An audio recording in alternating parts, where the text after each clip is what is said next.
Je sais que ça va en perturber certains, donc je vais l'aborder tout de suite. C'est pas le même décor parce que j'ai juste déplacé mon bureau du salon à la chambre. Voilà, bon, je suis un peu à l'étroit, mais au moins je suis un peu plus au calme pour bosser. Voilà, comme ça c'est dit. Comme la chaîne a dépassé les 1000 abonnés depuis un petit moment et qu'il y a de plus en plus de nouvelles personnes qui me découvrent et qui découvrent mon travail, je me suis dit que c'était peut-être le moment de faire ma FAQ annuelle. Bon, dans tous les cas c'était prévu, donc au final ça change pas grand chose. Je vous ai demandé sur Instagram et sur YouTube de me poser vos questions, et vous avez été plutôt inspirés. Alors, je sais pas là tout de suite combien de temps fera la vidéo, je vais essayer de répondre à tout le monde, mais il se peut qu'au montage je ne garde pas tout, hein, parce qu'une FAQ qui dure plus d'1 heure, je pense que... ouais, voilà, on est d'accord, hein, venant d'un random comme moi, c'est pas forcément le plus fun. Donc, si vous ne voyez pas votre question dans la vidéo, c'est que j'ai pas pu la garder au montage, mais j'y ai répondu. Voilà, c'est juste que vous ne connaîtrez jamais la réponse.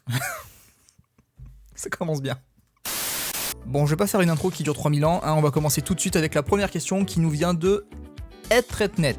En cette période troublée des réseaux sociaux, un début de question trop dark, est-ce que tu t'es déjà demandé si tu devais censurer telle ou telle scène pour éviter un shitstorming ou, on s'en fout, liberté d'expression?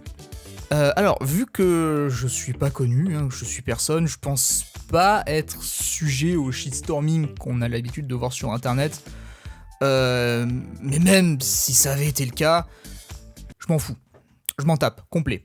Je suis totalement contre tous les mouvements de la bien-pensance, je suis archi contre la censure, quelle que soit sa forme. Et moi, vivant, ma saga ne sera jamais censurée, elle ne sera jamais lissée pour faire plaisir à un petit groupe de ouin-ouin. En tout cas dans les livres, là où j'ai les pleins pouvoirs. J'estime que si la violence et les scènes gore dérangent une minorité, c'est que cette minorité n'était juste pas le public ciblé, c'est tout.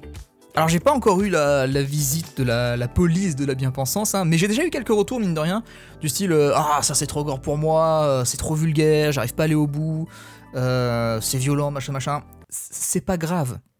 Vraiment c'est pas grave. Changez de livre. Je vais pas en mourir de perdre un lecteur qui n'apprécie pas sa lecture. Au contraire, je préfère que vous arrêtiez. Ça ne sert à rien de lire quelque chose que vous n'appréciez pas. Ah, on est d'accord. De toute façon, je vais pas réécrire mes scènes pour ménager votre sensibilité, hein, donc ça sert à rien de venir chouiner. Si je devais adapter mes romans en fonction des émotions et des idéologies de chacun, déjà ça serait de la merde, à 100%. Et puis il y aurait plus aucune créativité, donc vraiment aucun intérêt pour moi. Donc non, aucune censure. William Ward, dont j'aime beaucoup le travail, je vous invite à aller checker un petit peu ce qu'il fait. Est-ce que tu envisages l'esclavage de bébés trolls? Pas forcément des bébés trolls, hein. Tu sais, moi, du moment que l'esclave est en bonne santé, qu'il me coûte pas trop cher en nourriture. Sinon, est-ce que tu vends tes services de graphiste? Non.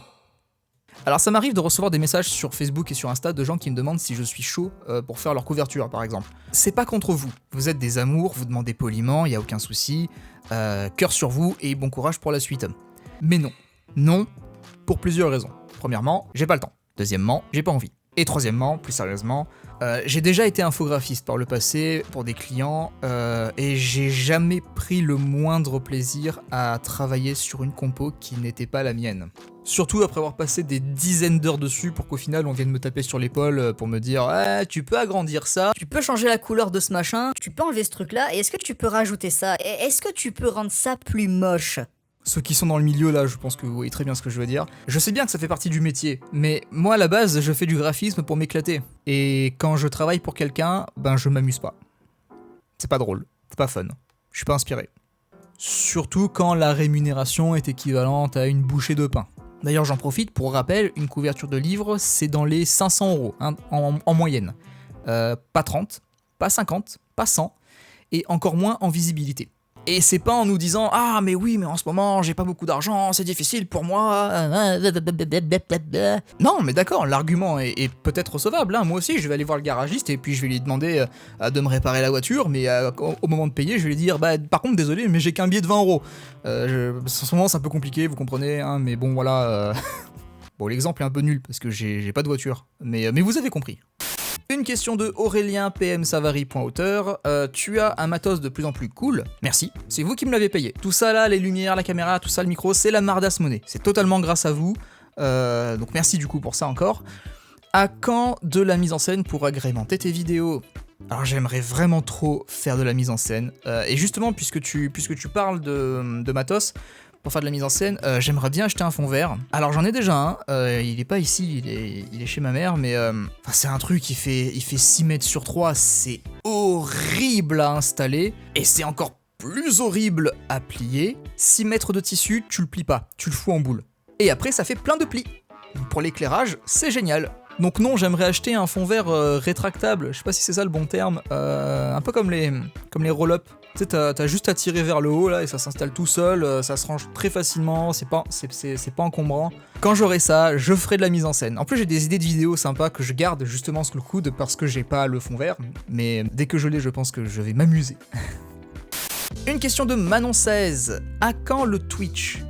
Ça fait des mois que j'y pense, sérieusement, mais je suis pas bon en live.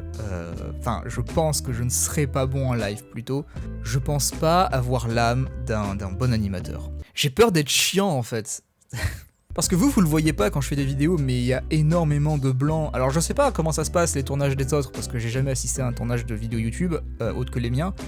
Mais les miens sont très gênants. Il y a beaucoup de blancs, c'est très calme, c'est très long et c'est pas fun. Le montage rend tout ça très fun, mais la réalité c'est que c'est pas fun. Il y a rien de fun. Donc je sais pas si ce serait intéressant de me mettre dans l'exercice du live. J'ai déjà fait un live une fois sur Instagram. Il y avait une 60aine de personnes. C'était la pression la plus absolue pour moi. Limite, ça me fait plus stresser de passer en live que de monter sur scène, ce qui est totalement ridicule, mais parce que pour le coup je vois vraiment pas les gens derrière l'écran, mais je sais pas. Mais je sais pas trop quoi faire sur Twitch aussi, je veux pas faire de l'écriture, je veux pas écrire, ça c'est mort, je veux que ça reste dans l'intimité, je veux rester dans ma bulle. J'aimerais bien jouer à des jeux sur le thème de l'écriture, sur des écrivains, ou carrément des jeux 100% fantasy, RPG, médiéval, tout ça. Parce que sur ma chaîne, je vois que les jeux, ça vous excite pas tellement, même quand c'est dans la bonne thématique, du coup, donc les faire sur Twitch, pourquoi pas. Ou juste parler avec vous, faire du just chatting, je pourrais faire mes cartes aussi, faire des visuels.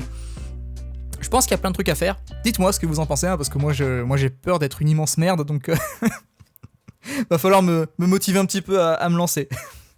Roland Pouchard m'a posé une question sur YouTube. Bonsoir Mickaël, tu dirais que c'est Instagram ou YouTube qui t'a permis de vraiment développer ton lectorat, ou alors une combinaison bien précise des deux ? Instagram. Au début j'ai essayé Facebook, je suis parti de Facebook, et mais le royaume des boomers, c'était pas pour moi, je suis désolé. Twitter, j'adore traîner dessus, mais uniquement pour suivre mes créateurs préférés, parce que au-delà de ça, je ne supporte pas la communauté dessus, c'est pas possible.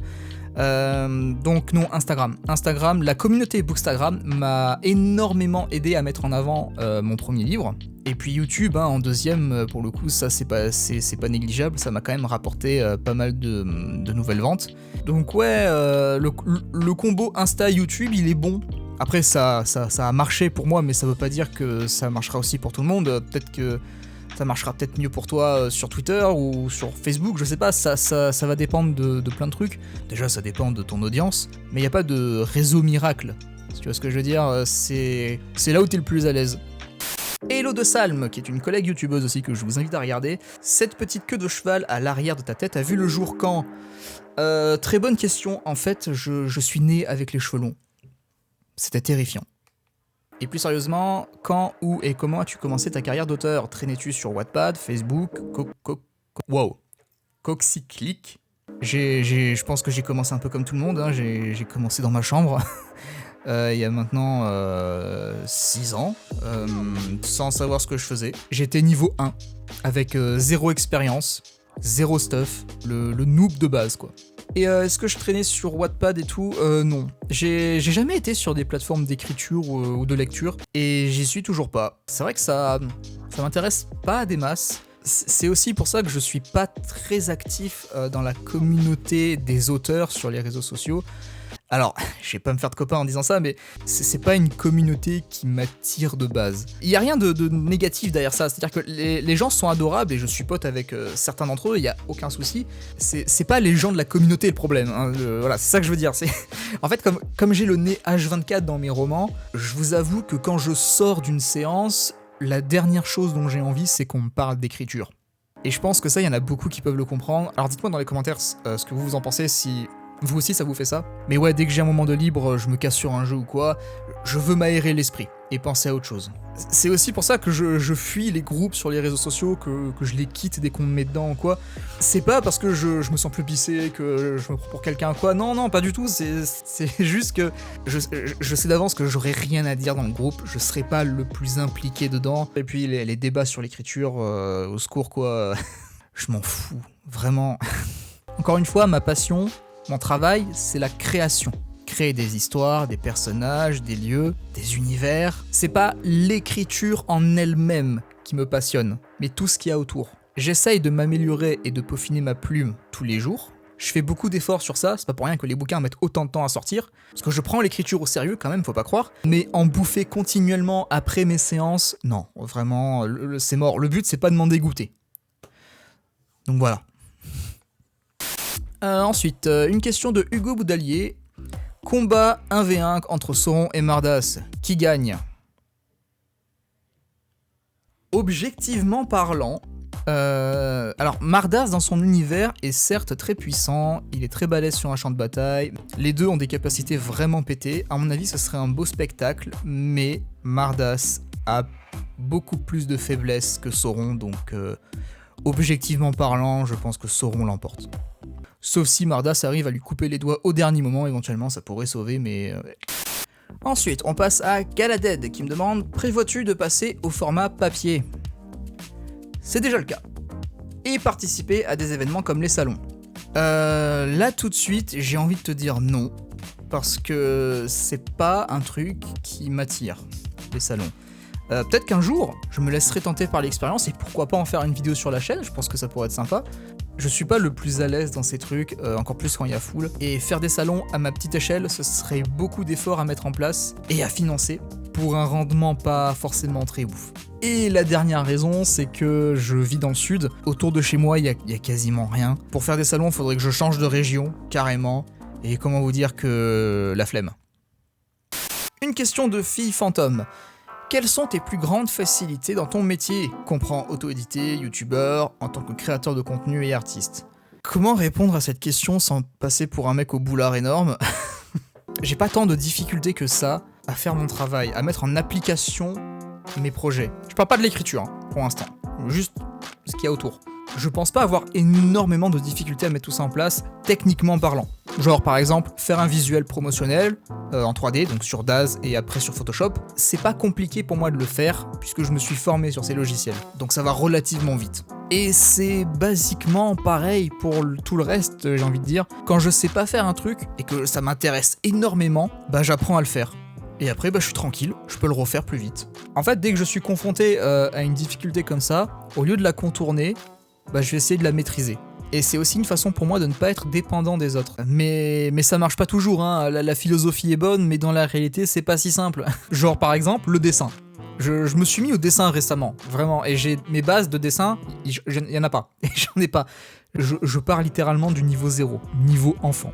Du coup j'apprends, je me forme, j'étudie. J'en chie énormément et j'ai conscience que c'est quelque chose qui va me demander des années de pratique avant d'arriver au niveau que je veux. Et franchement, à côté de ça, apprendre Photoshop, c'était de la pisse de chat. Mais en ce qui concerne mon métier, en vrai, ça va. Je rencontre pas de difficultés particulières. Ah si, peut-être l'administratif. Ouais, ça je sais qu'il y en a plein d'entre vous qui sont comme ça. L'administratif c'est horrible. Tout ce qui est relié de près ou de loin à l'auto-entreprise. Où là, même avec la meilleure volonté du monde, ça ne passe pas. Tu ne peux pas prendre de plaisir en te renseignant sur la création d'entreprises. Ce n'est pas possible. Ou alors c'est que tu aimes souffrir. Et après ça, bah du coup, chacun son délire. Et elle m'a posé une deuxième question que j'ai récupérée. Ça te choquerait de trouver une fanfiction de ta saga sur un site comme Wattpad? Au passage, j'admire vraiment ton travail, merci. Je porte pas trop les fanfictions dans mon cœur. J'ai rien contre. J'ai pas de jugement ou quoi dessus, hein. Je sais qu'il y en a qui sont très bien écrites, c'est pas le souci. C'est juste que c'est mon avis. Si c'est pas canon dans l'univers, si ça vient pas de l'auteur, si c'est pas gravé dans le marbre de l'œuvre, je ne peux pas me sentir investi dans l'histoire. C'est pas un avis péjoratif hein, pour les fanfictions, c'est juste que moi je n'y suis pas sensible. Après, dans l'éventualité où il y aurait des fanfictions sur Mardas, je ne les lirai pas. Parce que j'ai peur de ce que je pourrais y découvrir. Fly High Blog me demande, est-ce que l'auto-publication est une bonne idée sur le long terme? C'est un truc que je me demande depuis longtemps. Ça dépend de comment tu t'y prends, je dirais. Le choix de la sécurité, ce serait la maison d'édition, à condition de choisir la bonne, bien sûr. L'autopublication peut marcher sur le long terme si tu t'investis à 100% dedans et que tu touches un peu à tout. Si tu arrives à comprendre et à maîtriser les codes des réseaux sociaux, tu peux t'en tirer. T'as des créateurs indépendants qui font de l'excellent travail et qui galèrent de ouf à se créer une communauté. C'est compliqué parce que je peux pas te dire oui, ça va marcher sur le long terme ou non, ça ne va pas marcher. Plein de facteurs qui rentrent en compte et malheureusement parfois il y a le facteur chance aussi qui intervient, qu'on le veuille ou non. J'aimerais bien pouvoir te dire ça va dépendre de la qualité de ton travail, mais c'est faux. La qualité de ton travail, on s'en fout. C'est pas ça qui va te faire décoller, malheureusement, hein, je suis le premier à le déplorer. Si t'es débutant, que tu sors de nulle part, comme moi par exemple, la qualité de ton travail, ça ne paye pas. Il n'y a qu'à voir la majorité des influenceurs qui ne créent que du vide et qui arrivent à vivre avec ça. Il y a un problème, tu vois. Ça n'a rien à voir avec la qualité de leur contenu. Un auteur indépendant qui débarque sur Internet ne réussira pas grâce à son travail. Il réussira grâce à sa façon de communiquer sur son travail. Et ce travail-là n'est pas le même et demande autant d'efforts que l'autre travail, qui consiste à écrire des livres. Pour ça, je te renvoie à ma vidéo « Nous sommes tous en concurrence ». Là, je rentre dans le détail et j'explique un peu mieux que là. Une question maintenant de Noémie. Salut Noémie, merci encore pour ces magnifiques bouquins que tu m'as offerts. J'en garde toujours un excellent souvenir. C'est pas vrai. Ta vidéo préférée sur ta chaîne?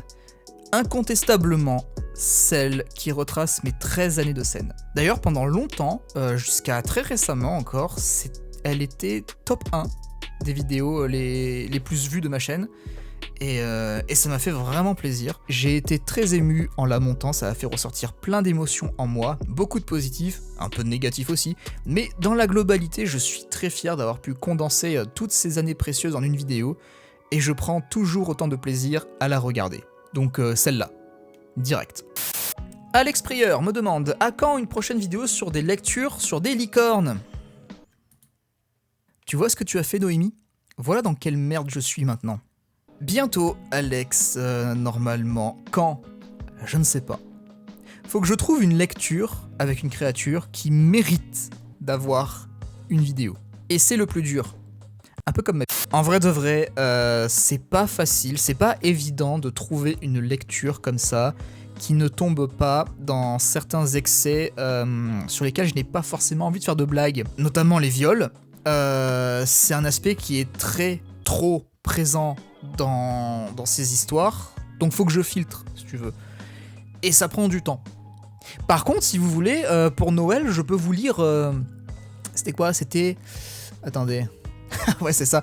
Si vous voulez, pour Noël, je peux vous lire Perverti par le Père Noël. Dites-moi dans les commentaires ce que vous en pensez. Il y a moyen qu'on passe un bon moment. Bon, par contre, j'espère que j'aurai pas à filtrer grand-chose, quoi.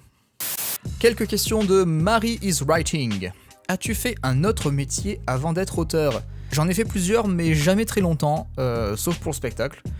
J'ai été infographiste, ça je l'ai dit déjà, j'ai été informaticien, j'ai été assistant informatique et internet à domicile. J'ai travaillé dans le spectacle, de mes 14 ans à mes 19 ans. J'ai fait un peu d'animation aussi en village vacances, j'étais animateur pour adultes. C'est aussi pour ça que je vous dis que je ne me sens pas l'âme d'un animateur, parce que j'ai fait ça et je me suis rendu compte que non, c'est pas mon domaine, c'est pas mon monde. Bon après c'est pas le même genre d'animation évidemment, mais je pourrais pas faire du Bob Lennon par exemple, j'en suis incapable. Qu'est-ce que j'ai fait? J'ai fait aussi de la pub, mais pas longtemps non plus. En fait je réalisais des pubs vidéo, des spots pour des connards de clients et leurs produits de merde. Désolé, c'est les souvenirs qui remontent. Ton entourage te soutient-il? Un tonton qui considère les auteurs comme des saltimbanques?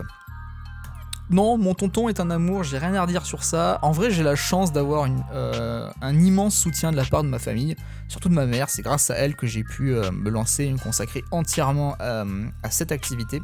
Donc je pourrais jamais assez la remercier pour ça. Là-dessus, je suis chanceux et je le sais parce que je vois parfois certains d'entre vous sur Instagram et sur Twitter. Je vois que c'est compliqué parfois, la famille qui vous prend pas trop au sérieux, pas qui vous rabaisse, quoique si des fois la famille se gêne pas pour rabaisser, mais la plupart du temps c'est soit parce qu'ils ne comprennent pas, et donc 90% des cas c'est ça, soit ils sont jaloux. Mais dans les deux cas, vous n'êtes pas en tort. C'est pas vous qui avez un problème. Ce que vous faites est parfaitement légitime, croyez-moi. Une question maintenant de Extincteur Antidémocratique. Ton pseudo est incroyable. Encore merci à toi d'ailleurs pour ton soutien au passage. Pas trop difficile le chômage, Michel? Je retire ce que j'ai dit. Comment on bloque? C'est vrai que je fais beaucoup la blague du chômage. Non, en vrai, j'ai jamais été au chômage de ma vie. Quand t'es au chômage, t'as des revenus quand même qui tombent. Moi, pour le coup, je suis un vrai saltimbanque. Mon argent, je le gagne en jouant dans la rue, si tu veux. Non, en vrai, je suis auto-entrepreneur, donc techniquement, je ne suis pas au chômage, hein, mais après, c'est vrai que j'aime bien me lever tard. J'ai récupéré une deuxième question de notre extincteur. Des projets pour Mardas, notre seigneur de feu. Alors, il y a le jeu de cartes, que j'ai vraiment envie de faire, qui me demande du temps, que je n'ai pas. J'ai vraiment envie de sortir de la bulle littéraire. Je veux pas m'enfermer dedans. J'ai envie de toucher un petit peu à tout, comme le jeu vidéo, la BD, les jouets, enfin tout ce qui pourrait être susceptible de raconter l'histoire de Mardas ailleurs que dans les romans, qui eux sont le support de base. Donc voilà, j'ai envie d'explorer plusieurs pistes, après le problème reste le même, hein, et... ça coûte du blé! Mais j'ai clairement la volonté de ne pas juste être écrivain. Ça je l'ai déjà dit dans d'autres vidéos, ça ne m'intéresse pas, juste d'écrire des trucs. Je veux les faire vivre, autrement que sur le papier. Donc voilà. Une question maintenant de Daniel. As-tu développé un certain penchant pour les dragons, dinosaures et autres créatures à tentacules de l'espace avec toutes ces lectures, disons, originales? Oui. Mais c'est un peu chiant parce qu'il n'y a pas toutes ces catégories dans Pornhub. Du coup, ben... T'es pas de préféré, Carbo ou Bolo? Carbo, hein, sans exception, bien sûr. Sinon, plus sérieusement, es-tu fan de la SF? Exemple Star Wars, te vois-tu un jour écrire de la SF? Des bisous, hâte de lire le tome 3. Je suis fan de Star Wars, d'ailleurs j'ai plein de t-shirts Star Wars que je porte souvent dans mes vidéos. Dark Vador, c'est mon méchant préféré ever depuis que je suis gamin. Après, j'aime beaucoup, ceci dit, mais comme je m'y connais pas énormément, je suis pas sûr que... Je sais pas si ça serait très judicieux d'en écrire. D'ailleurs, j'attends le jeu Star Citizen avec impatience, un peu comme tout le monde depuis la création de l'univers. Mona Lilium qui demande: as-tu d'autres projets que Mardas, One Shot ou autre saga, fantasy ou pas?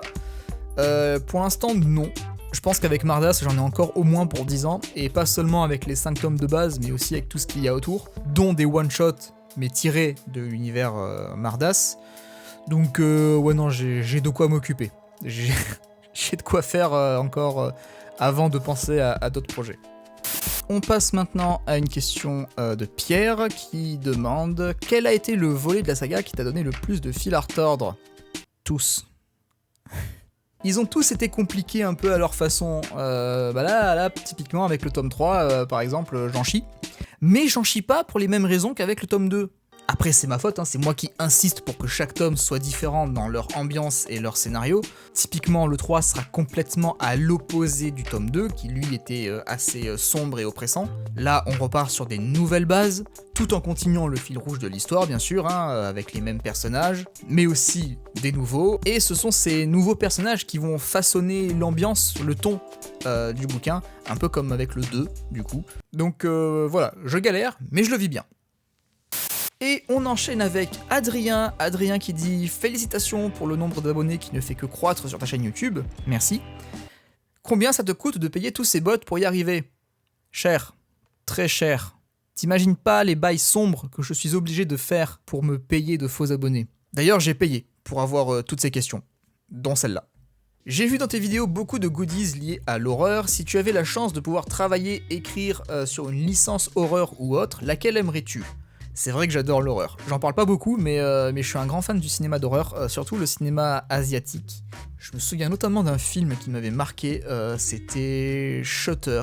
Ce film m'avait angoissé, mais tout le long. Après, je suis du genre à regarder des films d'horreur dans le noir avec le son à fond, donc forcément ça aide pas si tu veux. Mais au-delà du cinéma asiatique, je suis fan de la pop culture de l'horreur, et notamment des slashers comme Michael Myers, Freddy, Jason, Chucky, Ghostface. Ça fait aussi partie de mon enfance. Pour répondre à ta question, je crois que je kifferais travailler sur un Scream. Il y a matière à faire niveau scénario. Déjà, la série sur Netflix nous l'a prouvé. Mais ouais, Ghostface, c'est un peu mon chouchou, j'avoue. J'aimerais faire des choses avec lui.